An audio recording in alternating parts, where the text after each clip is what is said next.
Hi guys, welcome to the channel. In today's video, I'm going to show you how you can remove background in Photoshop with one click. So before getting into this video, must subscribe to our YouTube channel and click on the bell icon. So the first step you simply need to do is to open any random image in Photoshop and click on layers. From here, you need to unlock the layer by clicking on this lock icon.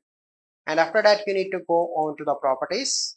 And here you can see in quick actions, remove background, click on that and it will take few seconds to remove the background.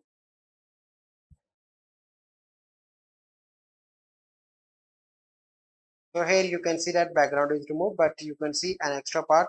So you need to select a razor from here and you can remove an unwanted part like this. So this is the process.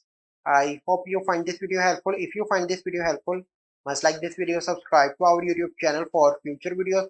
We'll see you in the next video. Thank you. Have a good day.